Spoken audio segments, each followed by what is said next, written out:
Welcome to Reality TV News Update, where you can catch up on all of your favorite shows at any time. Longtime host Jeff Probst describes the single most fascinating tribal council ceremony in the series' 26-year history as the result of the return of the fan-favorite Survivor auction and the arrival of YouTube sensation MrBeast. Rick Devens volunteered to flip a life or death coin, successfully doubling the competition's $1 million prize, and being declared immune from elimination. A fortunate turn of events.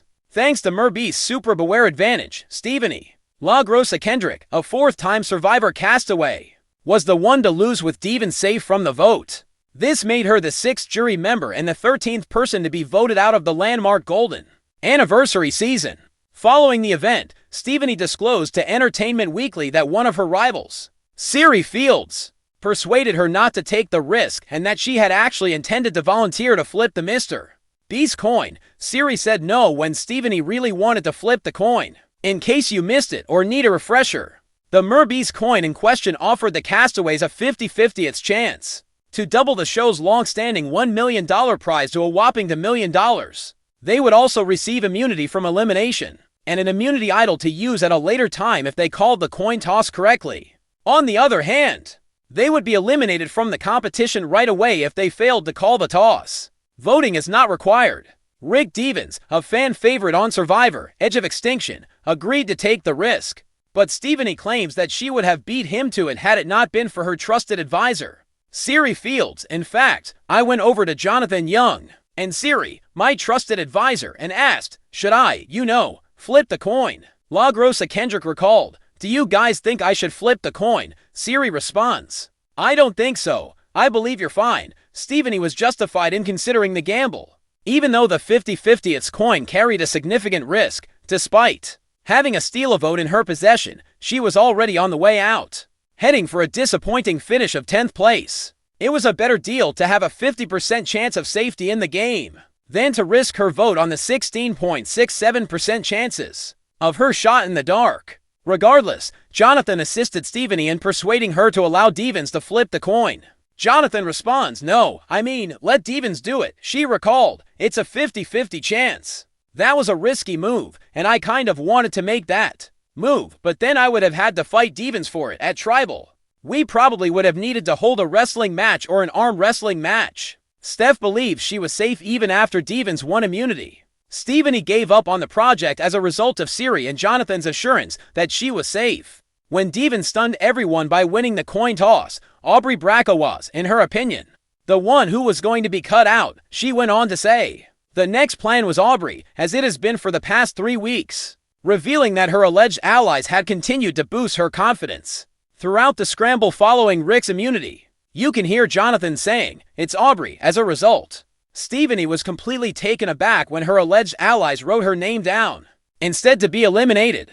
Given their history on reality television, why did Stephenie trust Siri? The moment marked the 4th time that Siri had a direct impact on Stephenie's elimination from a reality competition show. In the episode Survivor, Heroes vs. The Traitors, Villains, Snake in the Grass, and, most recently, Survivor 50. LaGrossa Kendrick stated prior to their arrival in Fiji that she and her fellow serial castaway are anything but adversaries. Despite the pattern in pre-game rumors to the contrary, before the game, we spoke.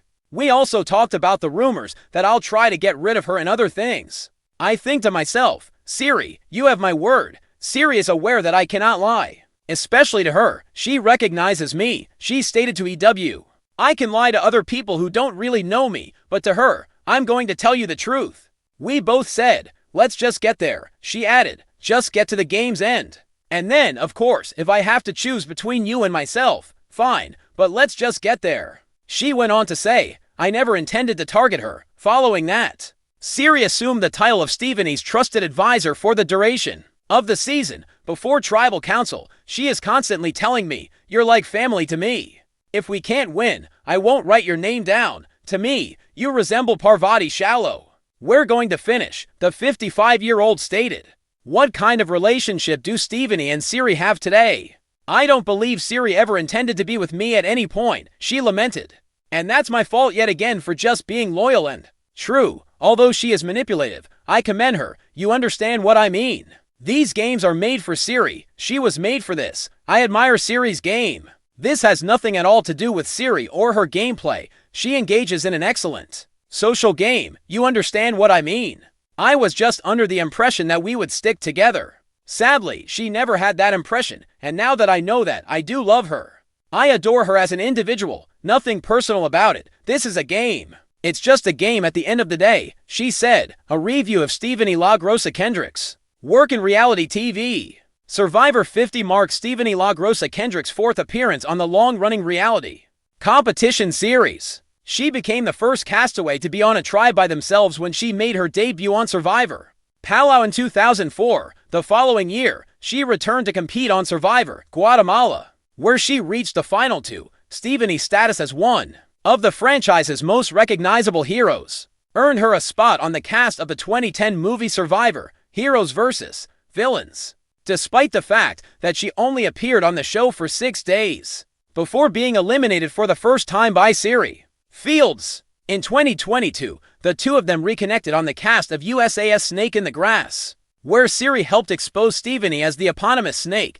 costing Stephenie the $100,000 prize in the competition. The following year, when they joined the first season of Peacock's The Traitors together, their roles were reversed. Fields ruined LaGrossa Kendrick's chances of winning a reality show once more as one of the hidden traitors, resulting in her elimination in 7th place. In the end, Siri would win the installment, earning $150,000 in the process. A brand new episode of Survivor 50, In the Hands of the Fans, will air on CBS on May 6th. At 8 p.m. Eastern Time, the sluggish but watchful eyes of the remaining castaways reflected the fire's soft crackling against the pitch-black night in Fiji. Every decision was important in the high-stakes world of Survivor, but even a coin flip could change the game in Season 50. Stephenie LaGrossa Kendrick's defining moment in Episode 11 was not a challenge victory or a dramatic tribal council, but rather a decision she didn't make. Earlier that day, campers had heard rumors about a cryptic twist. The players started calling it the MrBeast coin. Inspired by MrBeast's unpredictable virality, the rules were straightforward but risky. If you flipped a coin, fate would decide your safety. You would become immune. Tails, you wouldn't be able to vote in tribal council. It was opportunity disguised as chaos. Stephenie was sitting on a driftwood log with the cold and heavy coin in her hand, under pressure. Alliances around her were breaking down, the numbers were shifting, and for once, she wasn't in full control. She was more disturbed by that than by hunger or exhaustion could ever be, she murmured. Half to herself, I've built my game on reading people, not leaving it up to chance. However, temptation persisted, without having to win a challenge. A guaranteed shot at immunity was almost too good to pass up. Safety was important during a season with returning legends and aggressive play. Stephenie was aware that she was being watched. That's when her closest friend came up. He sat quietly next to her without hurrying. Their deliberate silence was not a result of awkwardness. He let Stephenie process because he knew her well enough. He concluded by saying, "You're thinking about flipping it." She did not dispute it. She responded, "Maybe I have to. I'm done if I don't, and I'm the target tonight." While picking up a stick and drawing lines in the sand, he gave a slow nod. Or, in his defense, you flip it, lose your vote, and still go home, he stated. Worse yet, you are unable to even respond. She didn't expect that to hit so hard. The truth is that agency was at the heart of Survivor, not just survival. She would lose her voice, her influence, and her ability to alter the game if she lost her vote, and that risk grew enormously at a time when alliances were already fragile. Stephenie held the coin tightly in her hands as she refocused on it. She said, "I hate this. It's like the game wants me to gamble rather than play," she says. Her partner leaned slightly closer. "Then avoid gambling. Play." Those 3 words stood out from the crowd. Yet another tense evening settled over the island. The torches flickered in the humid night air. The game had become sharper, faster, and significantly less predictable in Survivor Season 50. Every advantage came with a cost. Every alliance felt temporary, and every decision could define a legacy. Stephenie LaGrossa Kendrick saw this as a turning point, rather than just another vote. A surprise had sent shockwaves through camp earlier that afternoon. The game had recently included a small, polished coin that was quickly dubbed the MrBeast coin after MrBeast. Its premise was dangerously simple. Flip the coin for a 50-50th shot at immunity. If you win the toss, you are safe. If you lose, you forfeit your vote at tribal council. It was an opportunity disguised as temptation, while the coin rested alongside her. Stephenie sat near the water's edge, obliviously tracing patterns in the sand. Her mind storm did not recede much from her despite the ocean breeze. She had been playing this game long enough to know when a trap was there. But she also knew how quickly things could go wrong if you didn't take advantage of the opportunity to escape, she murmured. I hate that this is even a choice. Under her breath, she had been mentioned all over camp. She could not pinpoint anything specific. But the energy had changed. When she got close, everyone stopped talking. Eyes stayed on for too long. Stephenie and other seasoned players could feel the subtle shift in their bones. She took the coin from the ground and flipped it once in her hand, not officially, but just enough to feel its weight. Despite its light weight, it had consequences far beyond its size. Considering it, behind her, someone asked. She didn't need to turn to know who it was. She sat down next to one of her closest allies, whom she had trusted through shifting alliances and late-night strategy discussions. She responded, of course I'm thinking about it. I'd be stupid not to. He gave a nod. Or smart not to. She paused over that. She raised an eyebrow as she looked at him. Explain. With his knees bent and his eyes fixed on the horizon, he leaned forward. When you flip that coin, you surrender control. That is not your sport. Stephenie chuckled quietly. If I go home tonight, it might not matter how well I played. Or you flip it, lose your vote, and guarantee you have zero power to save yourself, he responded. She didn't expect that to hit so hard. The truth is that influencing votes was more important than just surviving on Survivor. A player who did not have a vote had no influence or voice. And losing that could be fatal in a game that is so fluid. Even so, the fear persisted. What if I require it? She inquired. What if this is the only way I get through this evening? Her ally gave his head a slow shake. Then you're already acting terrified. Additionally, frightened players cannot win this game. Between them, the words hung in the air. Stephenie watched the waves roll in and out in a steady rhythm as she turned back toward the ocean. She reflected on her journey throughout her playing career, not just this season. She had earned a reputation for being resilient, for reading people, and for daring but calculated actions, not by chance. She said quietly, I didn't come back for season 50 to leave my fate up to a coin. Her ally's response was, exactly, so don't. However, doubt was difficult to ignore. She thought about the possibilities. She is safe, and she will most certainly advance to the next round. Tails, there is no vote, no defense, and no chance to respond. Not only was the risk high, but it was absolute. She spoke softly, 50-50, that's awful. He replied, nonetheless, because you are not doing a coin flip. Your entire strategy is being changed. Everything was reframed by that. Stephenie gave the coin one last glance from below. She briefly considered how simple it would be to simply toss it, allow fate to decide, and avoid being held accountable for whatever transpired next. She wasn't, however, like that. She got up quickly and decisively. Her ally kept a close eye on her, uncertain of her next move. She took a few steps in the direction of the edge of the jungle before throwing the coin into the underbrush without much of a fuss. It vanished without a trace. No change, no chance, no remorse. The atmosphere was electric back at camp. There was a scramble, whispering, and rethinking among everyone. Even those who had not held the coin clearly felt shaken by its presence. In a game that already thrived on uncertainty, it introduced chaos. The tension at Tribal Council was exhausting.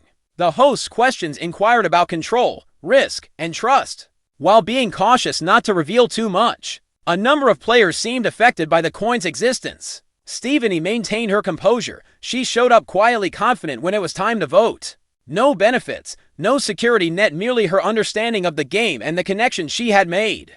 The group was stunned by the outcome as the votes were read aloud. A sideline. Stephenie, not she, exhaled slowly, her eyes revealing the weight of what had just occurred despite her calm demeanor. She had chosen to survive, and not by accident. She and her ally regrouped around the campfire late that night. She acknowledged. You were correct. He gave a faint smile. The coin wasn't needed by you, she said, staring into the fire. No, I needed to believe in myself. The fire crackled between them for a long time. She went on to say, that thing could have ended my game. The worst part is that letting it go would have been my choice. Her ally gave a nod.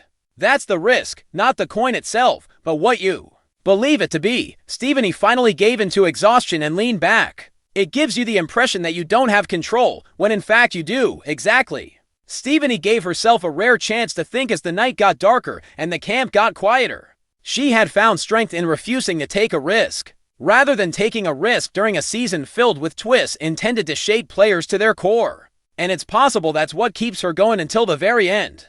The MrBeast coin was forgotten somewhere in the pitch-black jungle. It was just another twist in a game that ultimately belonged to the brave players, who trusted their own instincts.